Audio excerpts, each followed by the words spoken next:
Political reporter Jack Fink is joining us now, and he's been busy all day following the developments in this story. Jack. Yeah, Jack, we can't let you go anywhere. We have a couple questions for you, right? So the first thing I want to ask you is, when you're listening tonight to former President Trump give that acceptance speech and really address everyone for the first time since that assassination attempt, what are you going to be listening for? Well, Nicole and Ken, former President Trump has said he rewrote parts of his acceptance speech after the assassination attempt with the goal of uniting the country.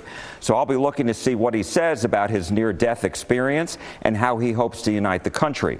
The shooting in front of a crowd and for all to see on TV, computers, and phones, and how he responded to it, lifting his arm in the air in defiance, telling people to fight, has certainly galvanized Republicans both at the convention and across the country. Delegates to the Republican National Convention from North Texas have told me because of that moment, they feel even more inspired now to stand up, go to the polls in November, and vote for Trump. Even after that moment, delegates gave Trump a rousing standing ovation Monday night, the first night of the event when he walked into the arena for the very first time since the shooting. The inspiring thing was when he put that fist up and he was like, I'm going to fight. I may be down coming up off the ground. He like a fighter getting knocked down, but I'm going to get back up and I'm going to continue to fight for the great United States of America. And so I'm inspired to continue to fight with him like never before. Trump's speech tonight comes after his vice presidential nominee, Ohio Senator J.D. Vance, accepted the nomination last night. He made a direct pitch to working-class voters in the key battleground states of Michigan, Wisconsin, and Pennsylvania, considered by the Biden-Harris campaign as, quote, their blue wall, their clearest way to victory. But the Real Clear Politics average of polls right now show Trump is expanding his lead in Pennsylvania and Wisconsin and in Michigan, but that state is still very close. Trump has also now taken a tiny lead in Virginia, which is a state Democrats have traditionally won. So, Jack, we mentioned President Biden being treated with Paxlovid after testing positive for COVID yesterday. There are now multiple reports out that the president could decide to not run, right? That he could at some point say, hey, I'm going to pull back from this. What have we learned about that report? Well, first of all, that would be seismic politically, right? So let's a tectonic shift, if you will. That would be very big, yes. And you talked about the multiple reports. So Newsmax is citing multiple Democratic sources as saying that President Biden has agreed to step down as the Democratic nominee as early as this weekend, and that he will continue to serve out his term as president. Newsmax also says that the president will not endorse Vice President Kamala Harris, but an open primary instead. Axios is reporting that several top Democrats have told them that the continuing pressure on the president to leave the race is having an impact, that he may drop out as early as this weekend. And then CBS News chief Washington correspondent Major Garrett is reporting that two senior Democrats have told him that the question of whether President Biden stays in the race will be resolved in the next 3 to 5 days.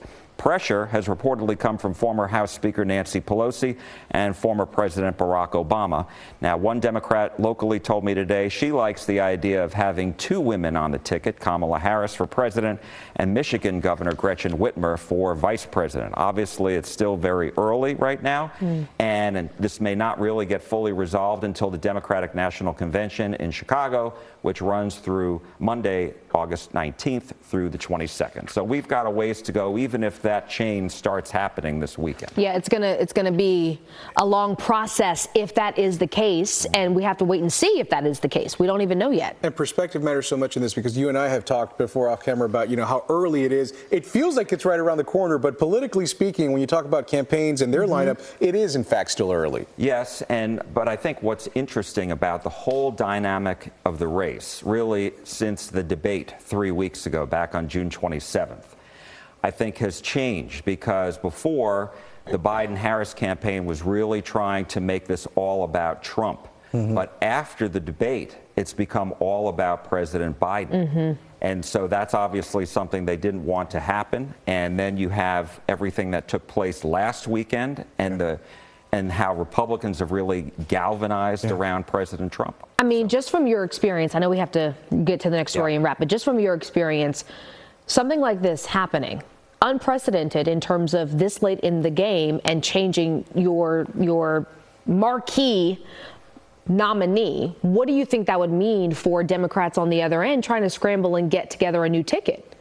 Well, that's not going to be easy, right? I mean, because as some Democratic elected official told me earlier today, you can't just roll out of bed and win the presidency. It just doesn't work like that. And so this is going to be an uphill climb if, in fact, it is going to be an open convention, which is what Newsmax is reporting, is going to happen. So there are a lot of uphill challenges. But at the very end of the day, Nicole and Ken, what I think is really interesting is that Democrats have told President Biden, again, according to multiple reports, that he cannot beat President Trump. And you have everybody in the House and Senate. They've got their own races. That concerns them. The Senate does. The Democrats don't want to lose the Senate, even though it's a very challenging map. And the same thing with the House. They want to be able to regain it. Yeah. And they think with President Biden at the top, that's not going to happen. Right. A lot to keep an eye on. Jack Fink, I know you'll be doing that job for us. So thank you very much for that update. And please let us know as soon as anything changes. We'll do it. All right, appreciate it. Well, a reminder for you joining us, for you to continue joining us for continuing coverage of the Republican National Convention. CBS News will have live coverage tonight at 9 p.m. on Channel 11. Then join us for the local news right after tonight's convention speeches are over. We'll be back on with you.